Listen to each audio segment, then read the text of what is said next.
नाज़रीन अस्सलाम वालेकुम। मैं आपका मेज़बान रिजवान यूसुफ आपको अपने चैनल में खुशामदीद कहता हूँ। दोस्तों, गजा पट्टी सन 2007 से हमास के कंट्रोल में है और इस तंजीम के कई गैर मुल्की इत्तेहादी भी हैं। जब से गजा पट्टी हमास के कंट्रोल में आई है, दोनों तरफ से आए रोज हमलों की खबरें आती रहती हैं। इससे पहले इसराइल जब चाहता फलस्तीन पर मिसाइलों से हमला कर देता, जिससे लाखों फलस्तीनी शहीद हुए हैं। लेकिन फलस्तीन के पास इसराइल को जवाब देने के लिए कुछ भी नहीं होता था। लेकिन जब से हमास ने गजा पट्टी का कंट्रोल संभाला है, तब से इसराइल पर भी रॉकेटों से हमले होते रहते हैं। तो सवाल पैदा ये होता है कि हमास को रॉकेट कहां से मिलते हैं और इस तंजीम की माली मामनत कौन करता है। जर्मन मीडिया माजी में हमास को शिद्दत पसंद इस्लामी तंजीम करार देता था, लेकिन इसराइल और फलस्तीन के दरमियान जारी हालिया तनाज़े में मगरबी मीडिया हमास को दहशतगर्द तंजीम लिख रहा है। इसकी वजह यह है कि यूरोपीय यूनियन, ज्यादातर मगरबी ममालिक और अमेरिका हमास को दहशतगर्द तंजीम करार दे चुके हैं। मगरबी ममालिक में से सिर्फ नॉर्वे और स्विट्जरलैंड ही ऐसे दो ममालिक हैं जिन्होंने अब तक हमास को दहशतगर्द तंजीम डिक्लेयर नहीं किया, बल्कि गैर जानबदार पॉलिसी इख्तियार की हुई है। दोस्तों, आप जानते हैं कि ये हमास की तंजीम क्या है और इसकी तारीख क्या है। तो हमास का वजूद सन 1980 की दिहाई में अमल में आया।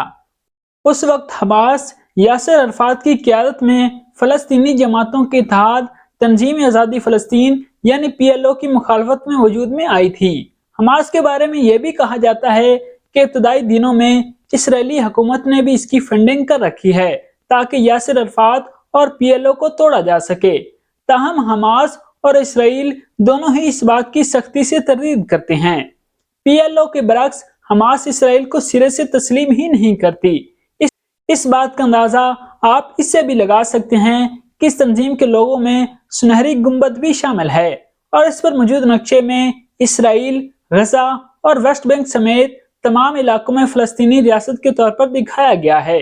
यासिर अरफात ने सन 1993 में ओस्लो मुआहदे के तहत इसराइल के साथ क़याम अमन का ऐलान किया।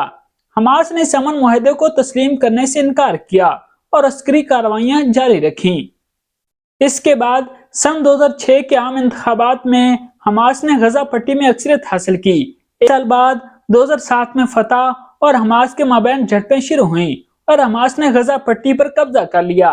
तब से मगरबी किनारे पर महमूद अब्बास की क़यादत में फतह पार्टी का कंट्रोल है और गजा पट्टी पर हमास का कंट्रोल है। हमास ने गजा पट्टी से इसराइल के खिलाफ अपनी जंग जारी रखी हुई है और वो इसे अपना दिफा कहती है। 2008, 2012 और 2014 के बाद इस बार चौथी शदीद झड़प हो रही है।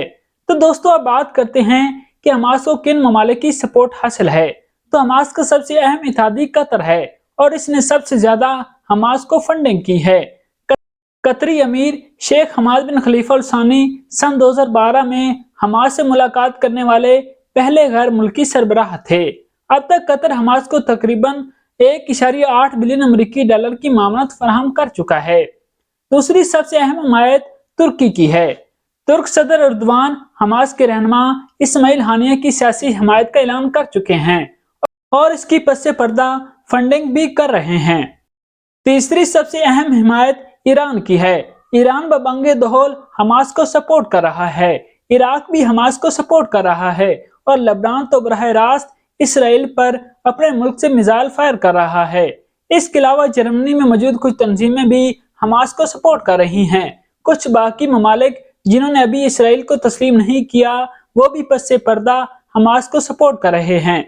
गुज़िश्ता दिनों में गजा पट्टी से इसराइल की जानिब दागे गए रॉकेटों की तादाद गैर मामूली थी। गुज़िश्ता हफ्ते हमास ने बताया कि हमने इसराइल पर कुछ चंद मिनटों में 130 रॉकेट्स दागे। इसराइली air defence system iron dome ने इसमें से ज्यादातर को नकारा बना दिया था, लेकिन इस दिफाई निजाम पर आने वाला खर्चा हमास के रॉकेटों से कहीं ज्यादा था।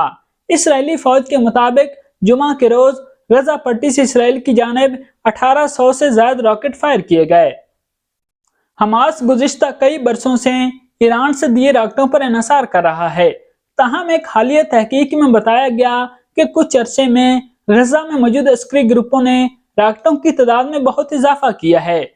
पिछले हफ्ते यरूशलेम पोस्ट ने इसराइली खुफिया इदारों के हवाले से लिखा कि हमास के पास 5 से 6 हजार रॉकेट्स हैं। इस्लामिक जिहाद नामी ग्रुप जिसको हमास की सपोर्ट हासिल है, उसके पास भी तकरीबन 8000 रॉकेट्स हैं। तो नाजरीन, ये थी आज की वीडियो। उम्मीद है आपको पसंद आएगी। शुक्रिया।